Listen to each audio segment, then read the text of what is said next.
night may be long and the dark may be deep, but the answers are there to be found. Whether it's the normal, the abnormal, or the paranormal, you're in the right place. Let's go beyond reality. Welcome to the show. Great to have you along here as we kick off another week of programs. I always love Mondays because it's, the energy gets fired up early. We get to look forward to a week of great shows, great interviews, great discussions, and that will be certainly no exception tonight. We're going to be talking about the D.B Cooper mystery. Now, judging by the chat room, not everybody is familiar with this story, which I find interesting, although I wasn't particularly familiar with this story.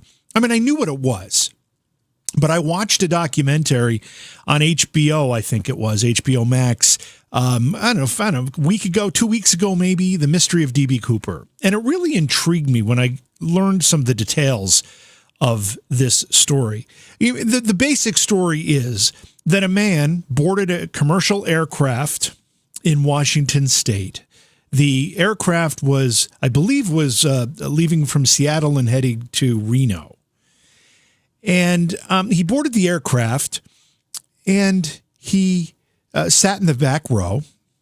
Nobody thought anything of it. And of course, back in the early 1970s, air traffic was much different. There was no security whatsoever. They didn't think they needed it, although there was a rash of hijackings throughout the 70s that changed things a little bit. But at that time, there was no security, so he sat down, the plane took off, and in the air, shortly after takeoff, he motioned to one of the flight attendants, handed her a note. The note said, "I have a bomb, and I want $200,000. So our guest tonight is going to talk about the D.B. Cooper mystery, because the mystery isn't that part. The mystery is the fact that after the plane landed, the passengers got off the plane. He got the money, $200,000, stayed on the plane with the crew. They took off again. And during the flight, he jumped out of the aircraft because in addition to asking for $200,000, he asked for 4 parachutes, which he got. So he jumped out of the aircraft and disappeared into the night. No one knows what happened. No one knows if he survived. No one knows if he maybe died on the jump. I mean, it's a very dangerous, risky jump to begin with, let alone doing it at night. And I think the weather conditions were poor as well. So there's a lot of speculation that he never even survived. But some people, many people, in fact, believe he did survive. And there's been several people suggested as suspects. And Joe Koenig has written a book about this very topic, and he names a suspect. His book is called Getting the Truth, I Am D.B Cooper. And he's going to tell us who he thinks D.B Cooper is or was, and he's going to tell us why. But we're also going to talk about the D.B Cooper story, because it's one of those stories that for 30, 50 years has just intrigued people. Conspiracies, just true crime fanatics. This is one of those things that people don't want to let go of because it was never solved, and it's such a fascinating story. And again, our guest, Joe Koenig, will talk about it tonight. He is not just an author, but he's also a forensic linguist, and we'll find out how that skill and that profession helped him come to his conclusions. Don't forget to subscribe to us. Go to YouTube, look for JV Johnson. When you find that, please hit the subscribe button. Also, you can follow us and subscribe to us on Twitch. The Twitch channel is also just JV Johnson. Very simple to find. And if you're on the YouTube channel, join us in the chat room for the live program.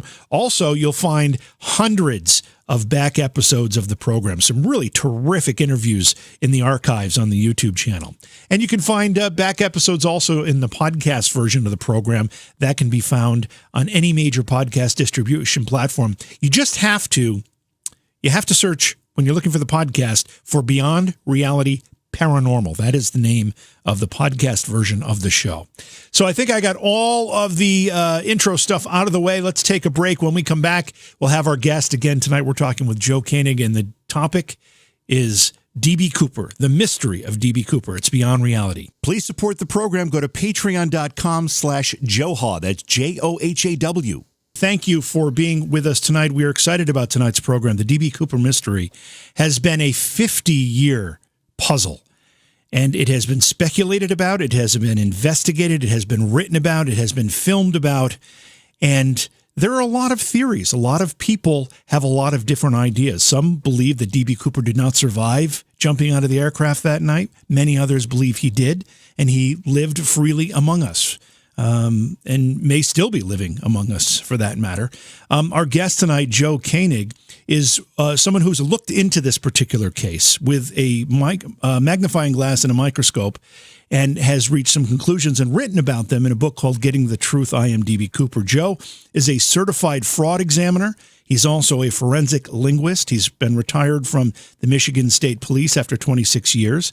He has 50 years, of investigative experience in both the public and private sectors. He was a lead investigator on the Jimmy Hoffa case and also a manager of investigations for a Fortune 500 company. Joe, welcome to Beyond Reality. It's a real honor to have you with us tonight. Thank you, JV. I'm honored to be with you. The D.B. Cooper story, it's one of those stories that once you start looking at it, it becomes a bit of a rabbit hole. And it's one of those stories that gets its tentacles around you and you can't let go because you want to figure it out and you want to find answers. When did all of that happen to you? When did you become so very interested in the D.B. Cooper story? Well, in mid-2016, my publisher, Vern Jones, I had written a book prior to this one called Getting the Truth, and it's about forensic linguistics. But I got to know Vern real well, my publisher. He received information from one of his editors that said, hey, I've got a guy I want you to talk to. He says he knows who D.B. Cooper is. So Vern was in Florida at the time where the source lived and visited him, and after 6 hours came back and talked to his chief editor, Dirk Wieringa, and they discussed it. They started looking into some things. The source was a man by the name of Carl Lauren, who recently died, unfortunately. He's a wonderful man, actually a brilliant guy.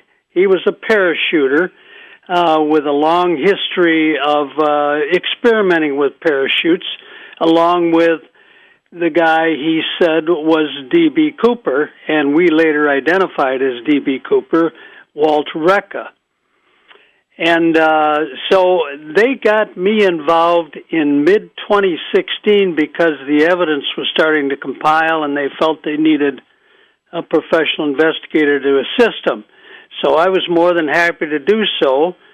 The first thing I looked at were some books and records that Carl had been given by Walter Recca as proof that he was, in fact, D.B. Cooper, helping to prove that he was D.B. Cooper. Some of those documents were passports, diaries, notes, records, and I went through all those records and found that they were original. They were contemporaneous notes. They were written in different colored inks, kind of all in the same handwriting, but different colored inks and different dates, all of which told me that these records were probably pretty genuine and that whoever made these records made them at the time, contemporaneously. So I could rely on some of those records. So I went into it deeper and deeper, and finally they gave me some audio tapes that Carl had recorded with Walt's permission, where Carl detailed his confession, basically, about being D.B. Cooper, and gave him some details about what happened, how it happened, why it happened, and what happened afterwards. And if you'd like, I've got some excerpts of that tape that I can play for your audience if we have time. But I looked into it very deeply. It took me 2 years, quite frankly, 2.5 years. And I had the tapes transcribed. My wife put in over 100 hours fine-tuning that transcription because I needed all the ahs and pauses, and I needed a perfect transcription of those audio tapes to do my forensic analysis of it. And after all of that, I went through it and very meticulously, and found, as a forensic linguist, that Walt Recca was being truthful, and that along with other evidence, including eyewitness evidence and other evidence that we could corroborate, deduced that Walt Recca was in fact D.B. Cooper.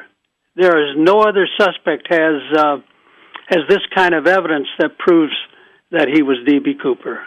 I don't want to get into too much detail yet, but I do want to know, when Walter was passing this information to Carl, when he was being recorded and confessing that he was D.B. Cooper, was this in sorts a deathbed confession, late in life confession, or had he been trying to convince people of his identity all along? No, he hadn't told anyone. Walter had not told anyone, to my knowledge, that he was D.B. Cooper. Carl was a longtime friend and associate of Walt. Carl and Walt were in a paratroopers organization centered out of Saginaw, the Brown Airport in Saginaw, which the owner there allowed these guys to go up in planes and drop out of them and do their little experiments on different parachute apparatus. Many times they would just test to see how close to the earth they could come before they released their chutes. I mean, they were crazy. Right. Yeah. These guys were nuts, and but they were really, really good at parachuting. And but there was a group of them, 5 or 6 of them, maybe more.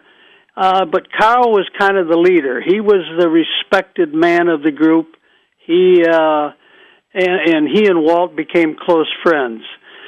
So over the years, as soon as it happened, back in 1971, Carl knew or felt immediately that was Walter. Really? So he suspected it at the time? Yeah, but he hadn't been in touch with Walter for many years. And then they finally got back together again. They started meeting, the old group started meeting again up in the Oscoda area where Walt lived in Michigan. And Carl kept kind of trying to convince him to confide in Carl that he was D.B. Cooper. And finally one night, Walt said, "Yeah, I'm D.B. Cooper." Uh-huh. And so it was at that point that, and it's kind of funny because Carl is not technically oriented, was not. You had to to communicate with him, you had to send emails to his wife, who would then run it over to Carl, and he would then have her transcribe something and send it back. But when it came to recording, he could barely handle it. So what he had to do, he had to go over to his daughter's house, where she had a recorder, and he would then record the conversations with Walter from Carl's daughter's house. And that meant that he had to call Walt all the time. Mm-hmm. And so it's quite a story, but Carl did a fantastic job gathering the evidence. He didn't ask forensically sound questions, structure-wise. He contaminated the whole scene quite a bit. But nevertheless, there was sufficient evidence there for me to conclude that this was, Walt was telling the truth and that he was D.B. Cooper. Now, Walt has since died. Walt died in 2014. Yeah. Carl died just last year. So you didn't get a chance to talk to Walt. He had died prior to you becoming involved in this investigation. Right. Yeah. How many hours or how much recorded material did Carl produce with Walter? Was it hours or was it a 15-minute conversation? What kind of volume is there? Well, we've got 2.5 hours of tapes. he recorded Walt over the course of about 2.5 months from, what was that? In November of 2008 to January of 2009. And then following that, Carl wrote out a statement that he said that Walt dictated to him, in which Walt confessed to the crime. And it's in that confession that he made the statement, "I am D.B. Cooper." Now, that's a very strong statement. Yeah. Forensic linguists look at every word in the statement, every word that isn't there that should be, and every word that is there that shouldn't be, or should be that isn't there. And but so you look for precision, directness, and simplicity. And you can't get more precise and simple than saying, "I am D.B. Cooper." It's not "I was D.B. Cooper," it's "I am D.B. Cooper." Now, Carl transcribed that, and I had that, and I could have used that, but I chose not to, only because, number one, Walt did not sign it. That's really where one of our key witnesses comes in. Walter was given that statement by Carl, who wrote it, and then had a neighbor transcribe it, sent it to Walter, asked him to take it down to a rotary and sign it. While Walter was contemplating that, he talked to his sister Sandy and his niece Lisa about it. And they read the confession, and they talked to Walt about it, and they convinced Walt not to sign it for fear that it would set him up for a prosecution, a criminal prosecution. So Walt never signed that confession, and since it was written and composed by Carl, I didn't feel I could use it in my forensic analysis. So I didn't use that except for the "I am D.B. Cooper" statement. Now, Lisa, who was Walt's niece, very credible witness. I mean, a fantastic witness. She's a human relations specialist.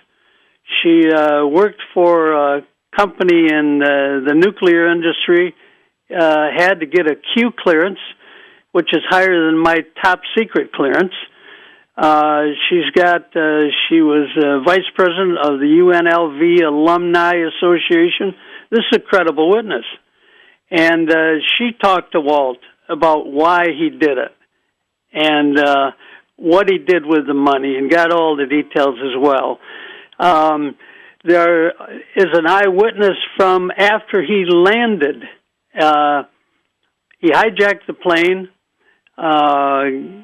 got, and all the details, of course, are in my book, but he got the money, and the pilots went back up in the air, and as they're flying, he jumps out and lands in a field near Cleellum, Washington. Now, this is the detail that gives us our greatest concern, in that it is miles away from the path the FBI thought the plane took. Now, it was a nasty night, rainy, cloudy, and remember, it's 1971. The radar and the electronics weren't then what they are now. Also, the forensic evidence isn't what it is now. Right. For instance, there's no DNA. DNA wasn't even a thought back then. There were fingerprints, and that's about it. Eyewitness testimony. You have sketchings and things like that. But Walter jumped out in the rain at night. Landed in a field. He hit a dead tree, broke his leg, and got down in a field, and then bundled up all his money around his raincoat and strapped it to took the raincoat off and put all the money in it, and then tied the raincoat to him, and walked down the road because just before he landed, he had seen some lights in the distance. So he walked toward those lights, and it turns out that was the Tianaway Cafe.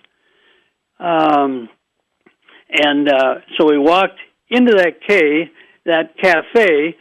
On his way, he was passed by a dump truck, which later pulled into the cafe, which is where Walter ended up. When he got in the cafe, Walt says he saw a guy dressed like a cowboy, had a guitar, and dressed like a cowboy, and he asked this cowboy if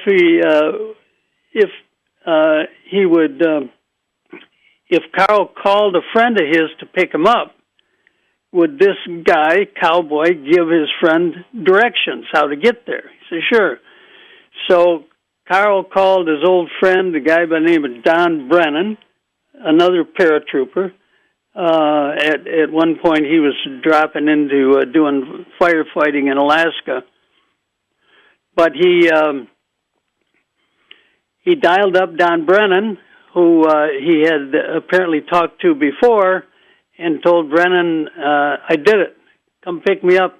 This guy is going to give you directions.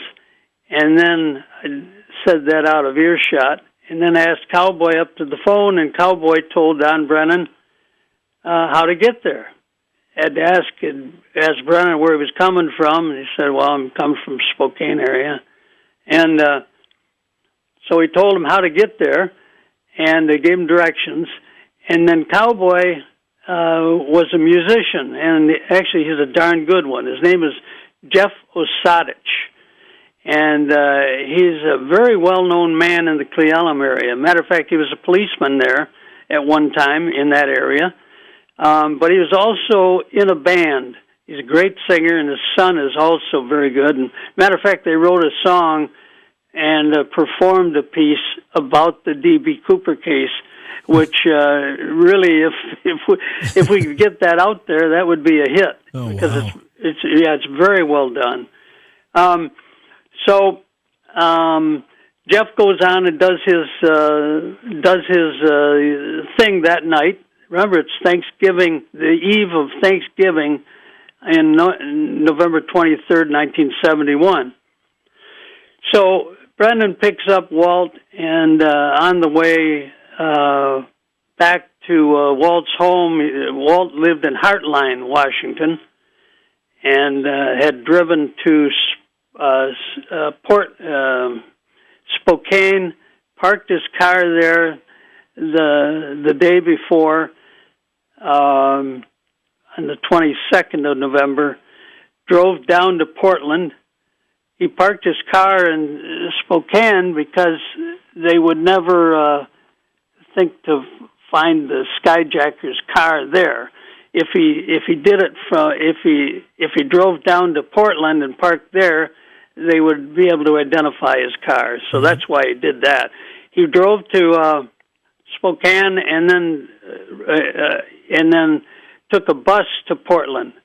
Spent the night there getting his briefcase, all the stuff together to construct his briefcase to make it look like a bomb.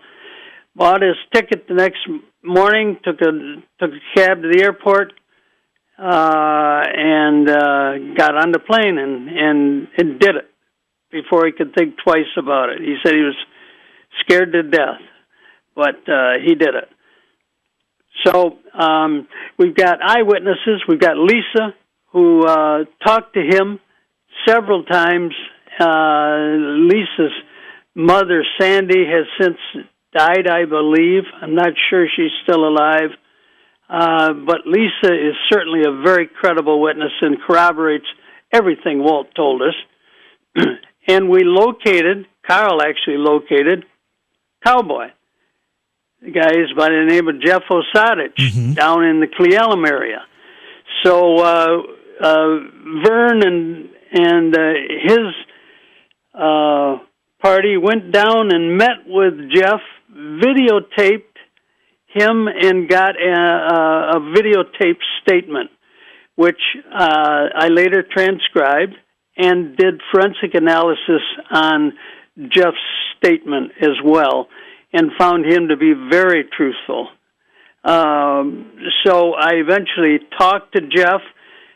Jeff also produced a written statement, which I also analyzed, showing, again, consistency and truthfulness. So these are very, very credible witnesses who corroborate some of the various points in Walt's story that it's just too much of a coincidence. Now, after Walt got the money and settled in a little bit, the following year he bought a house in Spokane, and he described it to us on the tape, and we eventually found that address, found the prior owner who sold the house to him, a guy by the name of Jim Everman from the Spokane area, and he used to flip houses.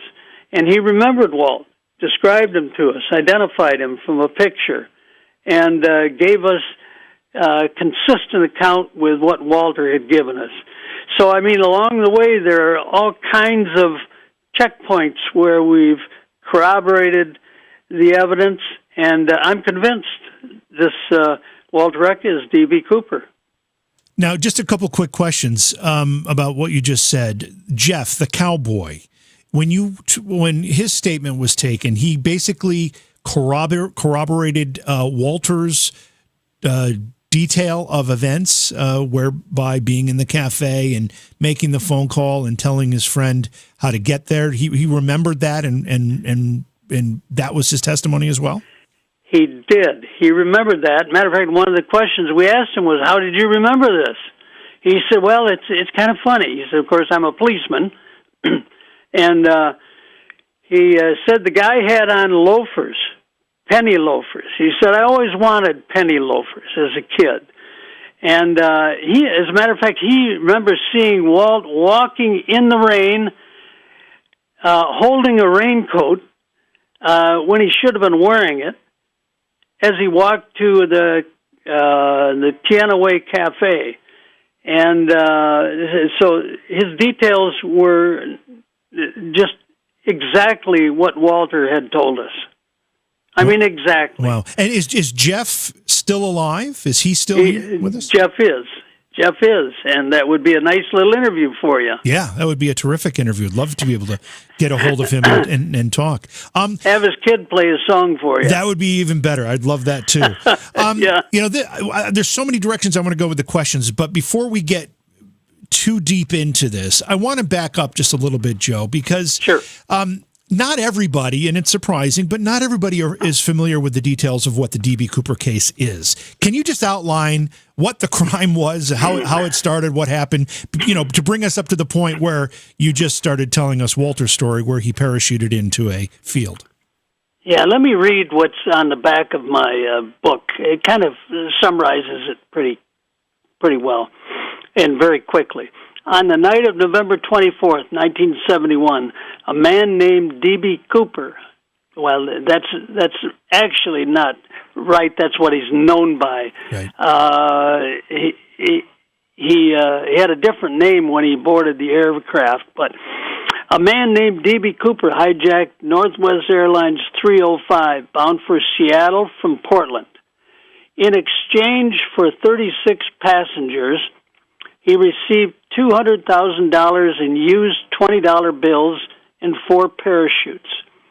He ordered the plane to take off from SeaTac Airport, strapped the $200,000 to his body, and parachuted out the rear of that plane into the dark. Now that was a 727. Remember, JV, that's the plane that had the staircase that came down from the rear of the plane in a longitudinal way. So he parachuted out the rear of that plane into the dark, cold Washington state sky, never to be seen or heard from until now. So I don't know if you need more details, I can give them to you. But well, yeah, that's an overview. I do have a few questions, and maybe you can intersperse what you learned from Walter's statements and his recordings with answering some of these questions. But where did the name D.B. Cooper come from? Is that how he identified himself to the flight attendants? No, it was something like Dan Cooper. That's right, Dan and, Cooper. And the D.B. Cooper actually came from a reporter who had asked a question, and everybody using that name, and everybody picked up on it, and from there on, it was D.B. Cooper. So he never actually used that. He never those used initials. That. He said Dan Cooper, but he never said D.B. Cooper. Right. Do we know why $200,000? I mean, obviously in 1971, that was a heck of a lot more money than it is today, but it seems like it's a small sum given the risks he was taking. Well, it's really not a small sum because in those days, that's over $1 million today. But he says there's only so much you can carry. He's parachuting from a plane. And he's adding weight on a drop from in the night without being able to see where he's going. So that's what he chose to do, a smaller amount that he could strap to his body and make it down with that amount. That makes a lot of sense. I hadn't considered the weight factor, but obviously someone who jumps from airplanes and's done it a lot is very sensitive to that. Yeah, JV, I'm convinced if the FBI would pick up my book, and go through the evidence, and we'll help them if they want it, they'll close this case. Well, that was going to be my next question. When Walter was giving this testimony and talking to his friend Carl and giving details and connecting himself with that crime, was the FBI ever involved at that point? Did the FBI ever talk to Walter? No. Never. He was never on their radar. No, and kind of funny, but Don Brennan was on their radar. They went out and interviewed him, but Don Brennan was a big guy. He didn't fit the physical description. But they actually went out and interviewed Don Brennan because of his paratrooping. And Don Brennan, of course, was a friend of Walter's. Yeah, he's the guy who picked up Walter at the Tiananmen Tianaway Cafe, and Walt gave him $5,000 in cash to pick him up and take him back to Walt's home in Heartline. And now, you may remember, JV, that there was money found along the Columbia River. That's right. That the FBI later discovered the serial numbers to that money were identified as money taken in this skyjacking in the D.B. Cooper case. Right. Now, that location, the FBI couldn't explain it, and we can't explain it in terms of how that money got there, because even if he had dropped some from the plane, it couldn't have carried in that condition all the way over to where it was found. We speculate that Don Brennan, who was very, very cautious, I think may have had a record. He had some contact with the police and was very, very worried about getting tied into this case. And matter of fact, he talked monthly with Carl after this all happened. They were still close friends, and Don always told Walter, never bring up this case on the phone. So we think it's possible because Brennan lived and worked around that Columbia River area. We think he may have tossed the money in there. So you think that the money he got paid from Walter for the ride, he ditched, or do you think he buried it to try to find it later? Just speculating. Yeah, I don't know, JV. Yeah. That's the only logical explanation we can come up with. Yeah, I'm not entirely sure what the condition of that money was when it was found. I was a little confused in some of the information that I saw. Was it buried, Joe, or did it look like it had been drifting on the river and just kind of got lodged somewhere? Well, Kind of a good question. I know the FBI said that it couldn't have been buried from there in 1971. Yeah. Because it hadn't deteriorated sufficiently. Another thing, the bills in the documents I read were wrapped with rubber bands, and the bills would have been wrapped with paper bands. That's right. That's how the banks did it in those days, and actually today. So, there are a lot of unanswered questions there, JB. I don't know. Yeah, that's what makes this such an interesting story. Again, tonight our guest is Joe Koenig. Joe is the author of a book, Getting the Truth. I am D.B. Cooper. Joe is also a forensic linguist. Joe, tell us about that part of your work and how it applies here. First of all, what is a forensic linguist? Well, that's a good question. You remember the Unabomber case? Yes.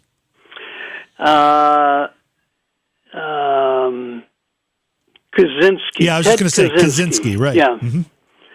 Yeah, well, the way that case was cracked, he had sent several bombs, killing and maiming many people over several years.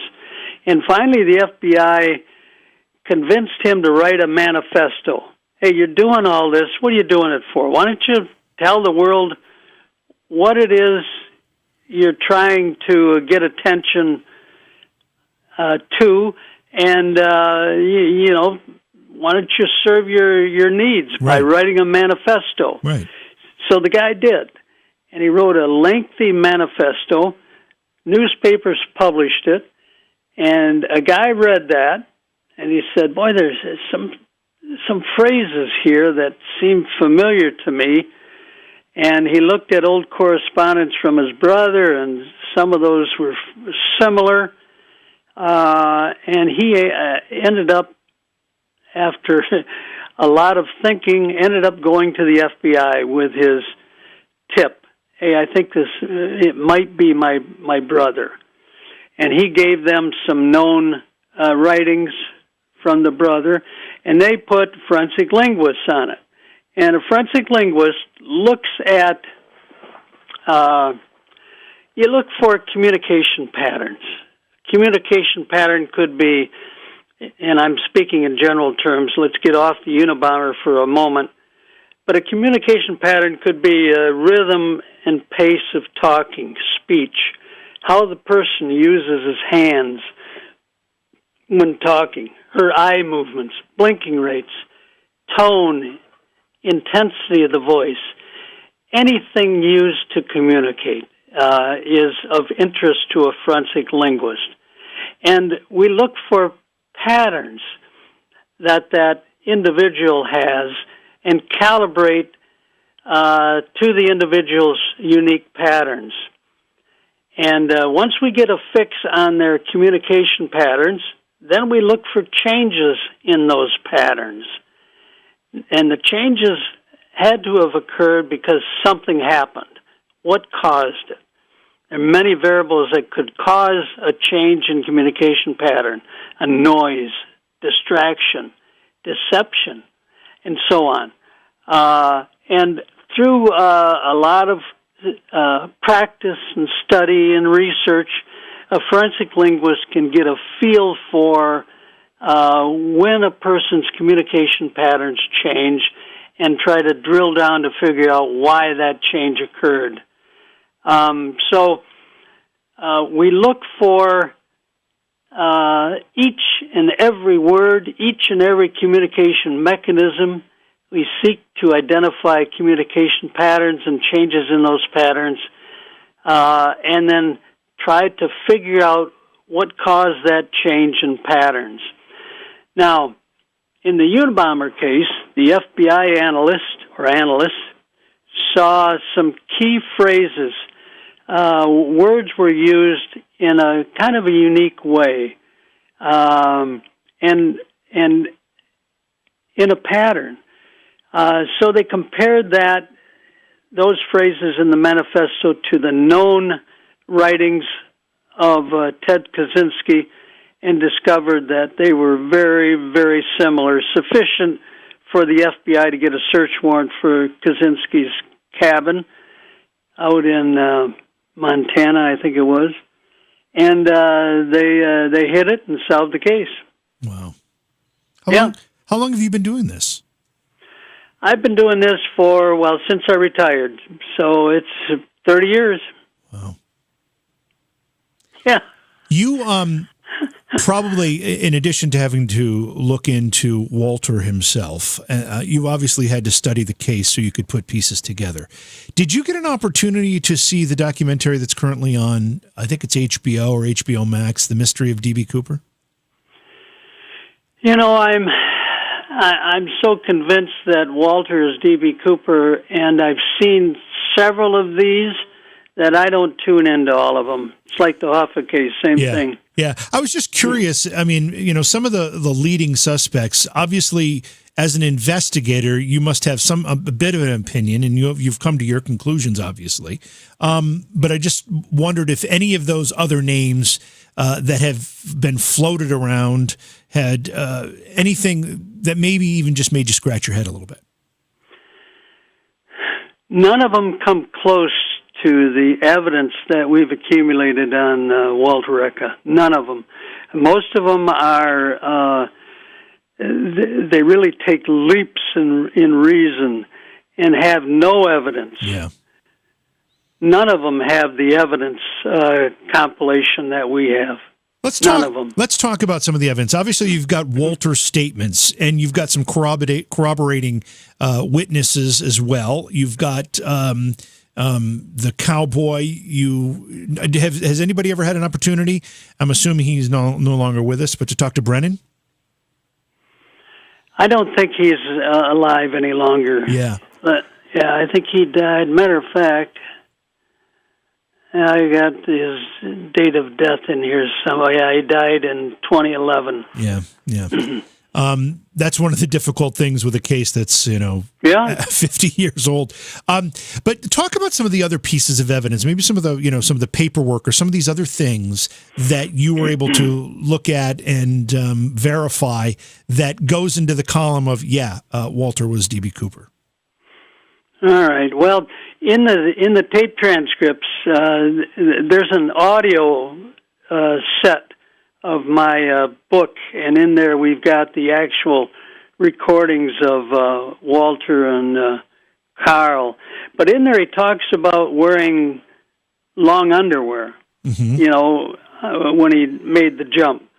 And he actually ended up, he had the legs portion of that underwear, and he sent that along with hundreds of other pieces of evidence to Carl.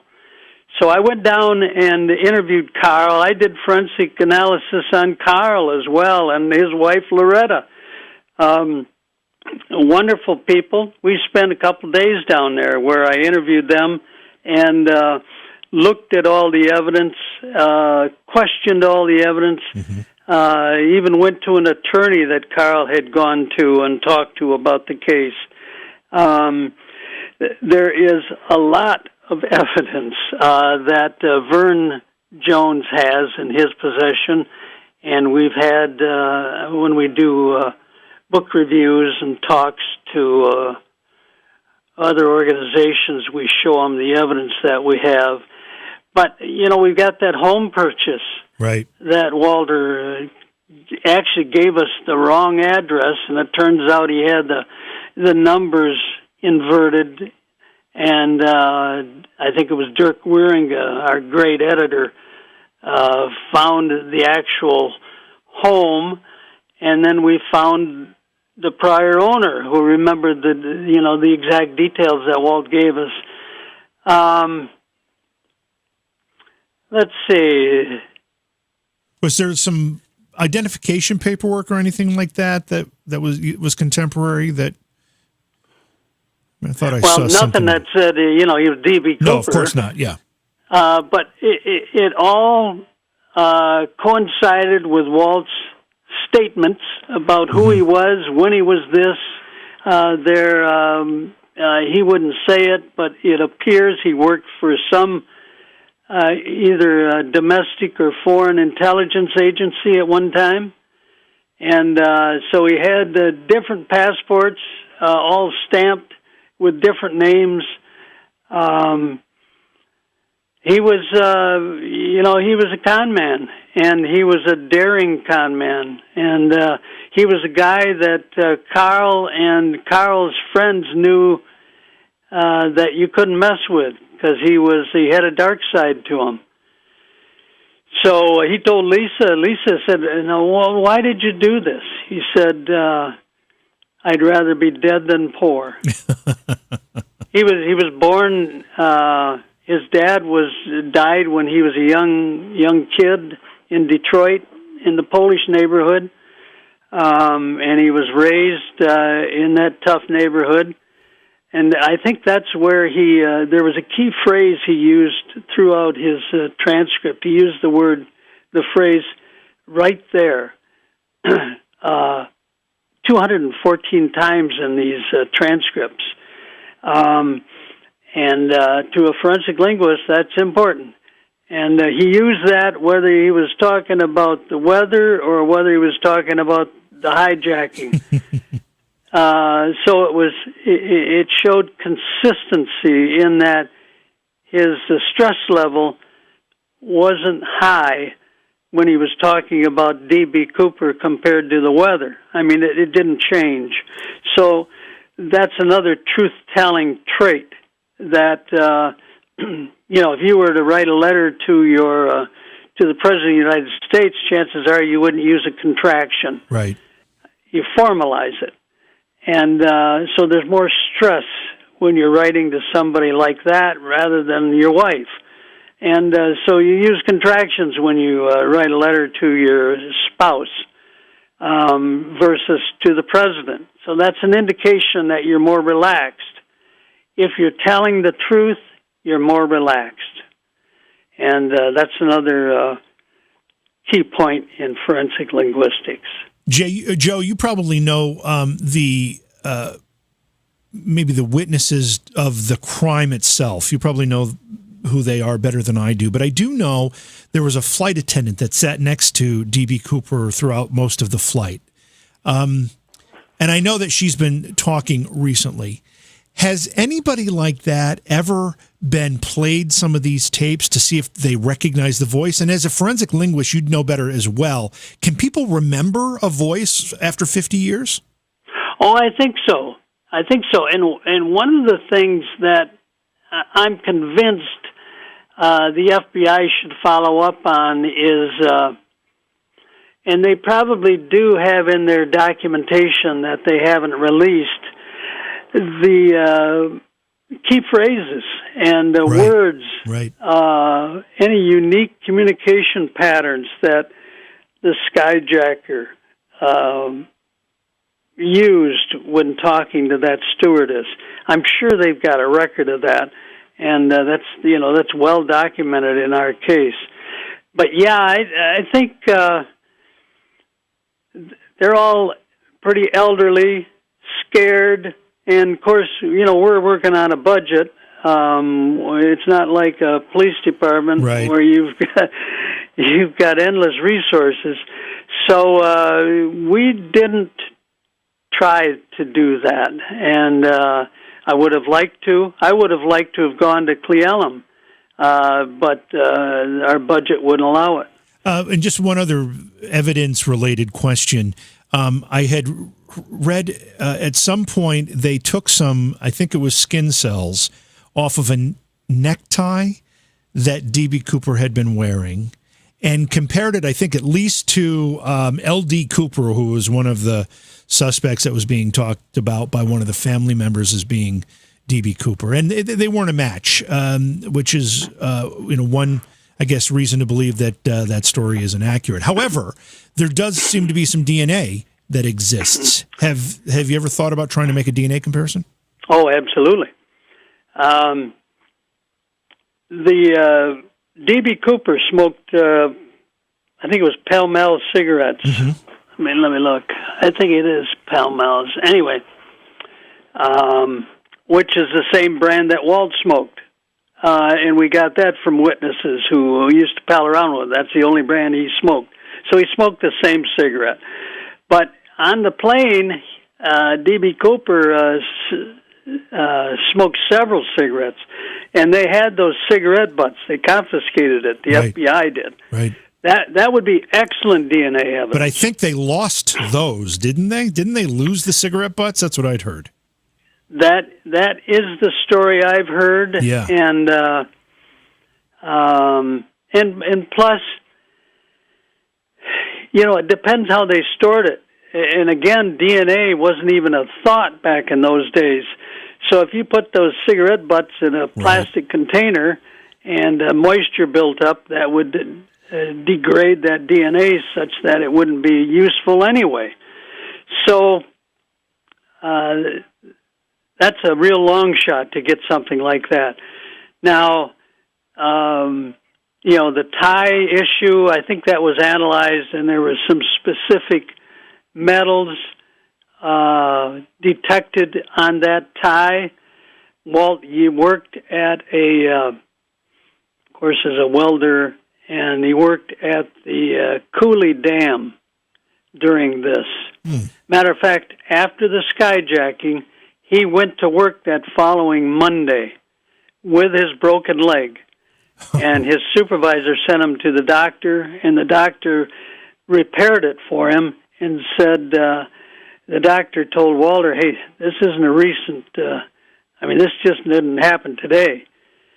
And Walter gave him some song and dance, but the doctor repaired it. But he went to work that following Monday so as not to raise any suspicion.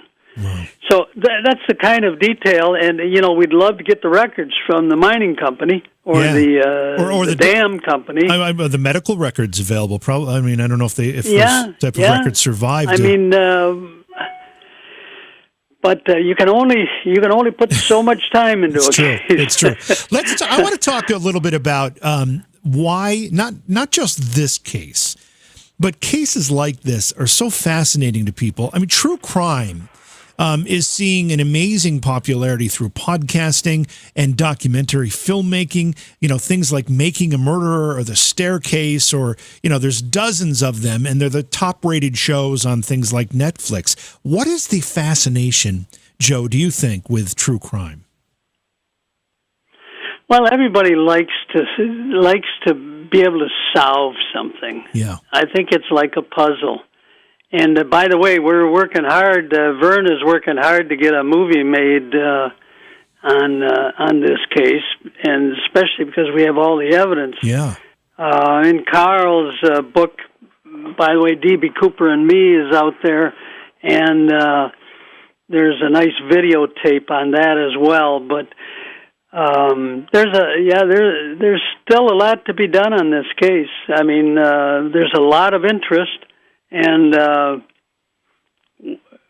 we know we got the man. And in addition to that, in addition to this fascination with true crime, when it comes to D.B. Cooper specifically, D.B. Cooper became a bit of a cult hero, didn't he? Yeah. Oh, yeah. In that videotape, you'll see recordings. Now, where Carl lived in Florida, there was an airport there, the D-Land Airport, which is kind of a hub for skydivers. And so Carl was very active over in that area, and he's a legend there to many of the skydivers. And they've got on tape many of the skydivers talking about how they revered D.B. Cooper, and so it's fascinating. Yeah, it's fascinating to a lot of people for a lot of different reasons. And the interesting thing is they really don't want the thing solved. Right. Yes. The mystery is more appealing to them than any of the real answers, I suppose. Yeah. You obviously know, based on your work, there are people who disagree with your findings, and they throw up all sorts of things. What do you say to folks who say, "I don't think this can be the guy"? You must have heard that before. Oh, I have. And I just tell them, look at the evidence. No other case has the evidence. I mean, we've got, I presented this to prosecutors. L. Brooks Patterson, who God bless his soul, died here last year, I believe, or the year before, who was a very well-known Michigan politician who was a prosecutor in Oakland County back in the days of the Oakland County child killer case, which I worked as well. But he looked at the case and said, Joe, based on, matter of fact, he's got a writing in here, an endorsement on my book, saying that in meticulous detail, Joe Koenig traces every step of Rekka, a.k.a. Cooper's life and career, and pieces together a compelling case that Walt Rekka is indeed the infamous hijacker, D.B. Cooper. If I were still the prosecuting attorney in Oakland County and this hijacking occurred within my jurisdiction, based on the investigative work of Joe Koenig, I would charge Walt Rekka with the hijacking of that plane. So, I know we could prosecute Walt if he was still alive. It's that strong. Yeah, oh, absolutely. So in your mind, have you, or let's say the collective we, solved the case of D.B. Cooper, at least his identity anyway? Yes. 100%. Yeah. Wow. No, I'm convinced. And there's probably no way we can ever make it formalize that. And I don't think the FBI would posthumously charge somebody. I don't know how any of that works. You probably know better than me. No, I don't see that, but I would really like to see them pick up this case and take a look at it. Yeah. And close their case. It's odd that they haven't. Have you presented your findings to them in any fashion?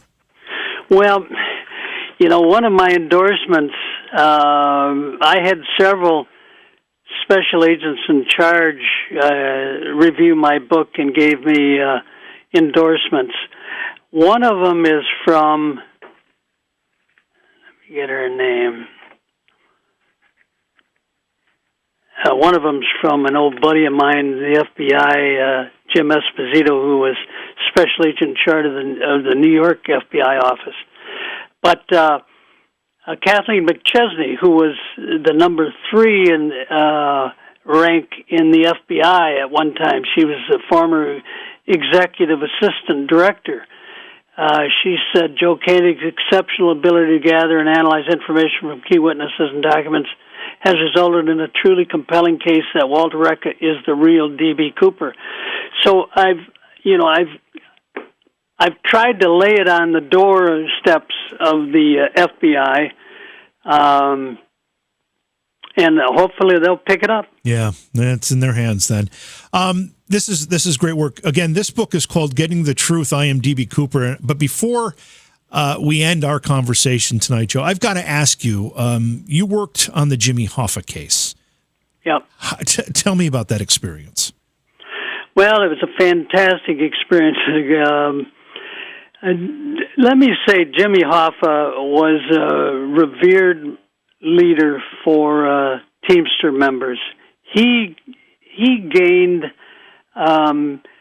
rights and benefits for those workers for years that they would never forget him for.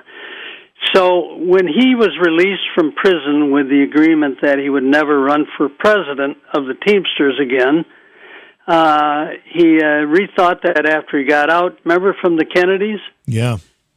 He rethought that and said, I'm going to rerun. And at this time, Fitzsimmons was the president of the Teamsters.